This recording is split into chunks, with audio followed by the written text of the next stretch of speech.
ఇలాంటి గరీబుల మీద కూడా జరిగిన అన్యాయం రాష్ట్రం అందరూ జరిగిన అన్యాయం ఏంది, ఏం చేసినావు నువ్వు తప్పు? నేను చేసిన తప్పు ఏమీ లేదు సార్. నేను 4 సంవత్సరాల పోలే కేటీఆర్ తీస్తానని ఓటర్ పెట్టుకున్నాను సార్. అదే బతుకమ్మ గడగడ నడిపించుకుంటున్నాను సార్. నేను ఎవ్వరిని ఏమనలేదు, నేను ఎవ్వరి దగ్గరికి పోలేను. నా పని ఏందో నేను చేసుకొని బతున్నాను సార్. నేను మబ్బుల 2:30కి లేస్తాను సార్. 2:30కి లేచి మేము ఇద్దరు మార్కెట్లోకి వచ్చి ఛాయ్ అమ్ముకుంటాం సార్. మేము అమ్మే ఛాయ్ అయితే సార్ 100 రూపాయలు కాదు, 500 కాదు, 6 రూపాయలకు ఒక ఛాయ్ అమ్ముతా సార్. నేను పుణ్యాలు 5 రూపాయలు ఇచ్చినా తీసుకుంటాను. వాళ్ళు ఏమన్నా వాళ్ళ రేపటి నుంచి రాడు. మనం బతకాలి కాబట్టి ఎంత ఇస్తానో తీసుకున్నాం సార్. నేను ఎవరిని ఏమలేదు సార్, నేను ఎవరు జోలికోలేదు. నా మీద ఏ కేసులు లేవు, నేను ఒక్కతో పంచాయతీ పెట్టుకోలేదు. ఆ సార్ పెద్ద సారాడా సార్, మన సిరిసిల్ల పెద్ద సారాడా. ఆ పెద్ద సార్ వచ్చి మన బతుకమ్మ కట్టచ్చి పోయేటప్పుడు మంచిగా వెంట సార్. వచ్చినప్పుడు ఆ సార్ మాత్రం ఏమనిపించింది, ఇటు మన ఓడలు దిగు చూసారు కదా, నీ బొమ్మగానే పడదా సార్, నీ బొమ్మగానే పడగా అనిపించిందేమో. మన స్టేషన్ దాకా వేయడో పోలేడు. 2 అధికారులు పంపించాడు మున్సిపాలిటీకి ఇచ్చి. నేను లేదు సార్, నేను బాత్రూమ్ పోయినా. మా భార్య ఉన్నది, మా భార్యకి చెప్పినాడు, అమ్మ మీరు హోటల్ బంద్ చేయండి, మీకు లైసెన్స్ ఎందుకని అడిగినాం సార్. మేము ఎందుకని అడిగితే ఏం చెప్పలేదు, ఎన్నిసార్లు అడిగినా ఏం చెప్పలేదు.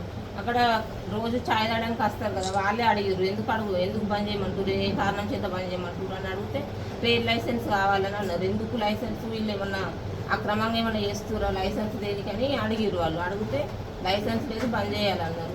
మీ ఫోటో ఉంది కాబట్టి ఎలక్షన్లో కోడ్ కాబట్టి తీసేయమని అన్నారు సార్. అంటే అతికేసినాం, అతుక్కోలేదు. అతుక్కోకుంటే ఫోటోనే తీసేద్దామని తీసేసిన తర్వాత వాళ్ళు మున్సిపల్ వాళ్ళు వెళ్ళిపోయారు సార్. వెళ్ళిపోయాక మేము ఎప్పటిలాగానే షాప్ బంద్ చేసి పోయినాక మళ్ళీ 2 రోజులు తీసుకున్నాం సార్ షాపు. ఎవరు కూడా రాలేరు, అది ఏం అడగలేరు మమ్మల్ని. మేము షాప్ బంద్ చేసుకొని ఇంటికి పోయిన తర్వాత అసలు మాకు చెప్పుడు కూడా చెప్పలేరు. అందులోనే ఆ సామాన్లన్నీ అందులోనే ఉన్నాయి, అట్లనే తీసుకొని వేరు. మాకు తెలిసిన వాళ్ళు ఫోన్ చేసి మీ షాపుని తీసుకుపోతురు అని ఫోన్ చేసేసరికి ఈయన పోయిండు సార్. పోయేసరికి ట్రాక్టర్లో పెట్టినాక పోయి అడ్డుకుంటే పోలీసులు తీసుకొని పోయారు.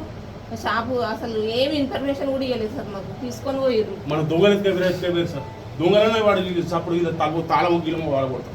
వీళ్ళు అట్లా కూడా వాళ్ళ కొట్టి మొత్తం ఎత్తుకొని పీకర్ ఏం లేకుండా అన్ని తీసుకొని వీడు 8వ తరగతి జరుగుతుంది సార్, వీడు 6వ తరగతి జరుగుతుంది సార్. మా ఓడించుకుంటున్నాం ఒక పని చేద్దాం సార్. నేనేమన్నా మీకు ఆ రోజు కూడా ఫోన్లో చెప్పినా మళ్ళీ చెప్తాను సార్. ఇక మీరు రోడ్ల మీద అమ్మడద్దు, ఎందుకంతో చెప్తాను. మీకు నేనేం చెప్పినామన్నా అంటే 5 లక్షలైనా సరే 10 లక్షలైనా